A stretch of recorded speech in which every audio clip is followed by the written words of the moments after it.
Hello friends, welcome back to Amal hobbies. இன்றைக்கி நம்ம 2 recipe பற்றி டீட்டெயிலாக பார்க்க போகிறோம். 2 ரெசிபியுமே உங்களுக்கு ரொம்ப யூஸ்ஃபுல்லாக இருக்கும். பிகினராக இருக்கீங்க அப்படின்னா இந்த 2 ரெசிபியுமே கண்டிப்பாக ட்ரை பண்ணி பாருங்கள்.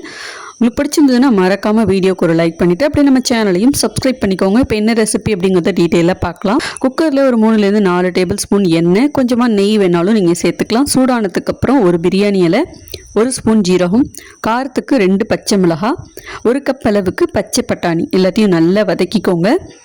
1 கப் அளவுக்கு அரிசியை நல்லா கழுவிட்டு ஊற வச்சுருக்கேன், அதையும் சேர்த்துட்டு ஒரு 1/2 ஸ்பூன் இஞ்சி பூண்டு பேஸ்ட்டையும் சேர்த்து நல்லா வதக்கி விட்டுக்கோங்க.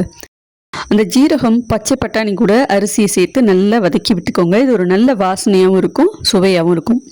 1 கப் அரிசிக்கு 2 கப் தண்ணி சேர்த்துட்டு சாதத்துக்கு தேவையான அளவுக்கு உப்பு சேர்த்துக்கோங்க. கொஞ்சமாக வாசனைக்கு நான் புதினா இலை சேர்க்குறேன். நீங்கள் புதினா இலை இல்லைன்னா கொத்தமல்லி கூட சேர்த்துக்கலாம். இப்போ நல்லா கொதி வந்தோன்னா குக்கர் மூடி போட்டு 3 விசில் மட்டும் வச்சுக்கோங்க. இந்த சாதம் செய்கிறதுக்கு நீங்கள் பிரியாணி அரிசியோ இல்லை பாஸ்மதி அரிசி இல்லை நீங்கள் வீட்டில் சாதாரணமாக பயன்படுத்துகிற சாப்பாட்டு அரிசி எது வேணாலும் சேர்த்துக்கலாம்.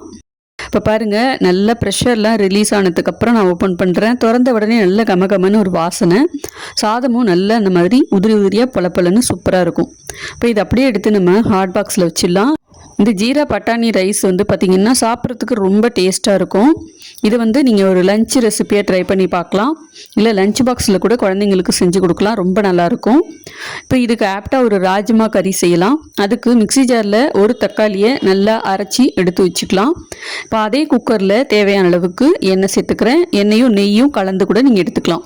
1 ஸ்பூன் ஜீரகம் சேர்த்துட்டு 2 பெரிய வெங்காயம் பொடியாக நறுக்கி சேர்த்துட்டு கொஞ்சமாக புதினா இலை இது எல்லாத்தையும் நல்லா வதக்கி விட்டுக்கோங்க. இப்போ நம்ம இந்த தக்காளி அரைச்சி வச்சுருக்கோம் பார்த்தீங்களா, அதையும் சேர்த்துட்டு 1/2 ஸ்பூன் இஞ்சி பூண்டு பேஸ்ட் சேர்த்துட்டு மஞ்சள் தூள், மிளகாத்தூள், கரம் மசாலா தூள், காஷ்மீரி மிளகாத்தூள் இது எல்லாமே உங்களுடைய டேஸ்ட்டுக்கு தகுந்த மாதிரி சேர்த்துக்கோங்க. இதுக்கு வேறு எந்த மசாலாவும் நம்ம சேர்க்க தேவையில்லை. அதே மாதிரி கிரேவிக்கு தக்காளி அரைச்சி தான் சேர்த்துருக்கோம், அதுவே நல்ல திக்காக இருக்கும். இப்போ இது எல்லாத்தையும் நல்ல பச்சை வாசனை போக இந்த மாதிரி வதக்கி விட்டுக்கோங்க. இப்போ இந்த ராஜ்மா பார்த்திங்கன்னா நான் ஒரு நாள் நைட்டு ஃபுல்லாக ஊற வச்சுருக்கேன், அதையும் சேர்த்துட்டு இப்போ அது வேகிறதுக்கு தேவையான அளவுக்கு தண்ணியும் சேர்த்துக்கோங்க. மஞ்சள் தூள், மிளகாய் தூள்லாம் சேர்த்தேன் பார்த்தீங்களா, அது கூடவே தேவையான அளவுக்கு உப்பும் சேர்த்துட்டேன். இப்போ நல்லா கொதி வந்ததுக்கப்புறம் குக்கரில் மூடி போட்டு 4லேருந்து 5 விசில் வச்சிட்டோன்னா இந்த ராஜ்மா கறியும் நமக்கு ரெடி ஆகிடும். இந்த ராஜ்மா கறி நீங்கள் சப்பாத்தி, பரோட்டா, நான் எல்லாத்துக்குமே சாப்பிட்லாம். தண்ணியாக இருக்கிற மாதிரி ஃபீல் பண்ணிங்கன்னா கடைசியாக 1 ஸ்பூன் கடலை மாவு வேணால் கரைச்சி இதில் சேர்த்துக்கலாம். நல்லா திக்காயிடும். இந்த பச்சை பட்டாணி சாதம் இது கூடவே இந்த ராஜ்மா கறி இது 2த்தையும் சேர்த்து சாப்பிட்டு பாருங்கள், ரொம்ப நல்லாயிருக்கும். லஞ்சுக்கு ஒரு ஆப்டான ரெசிபியும் கூட. இந்த வீடியோ பிடிச்சிருந்தா லைக், ஷேர், கமெண்ட் பண்ணிட்டு மறக்காமல் சேனலை சப்ஸ்கிரைப் பண்ணிக்கோங்க.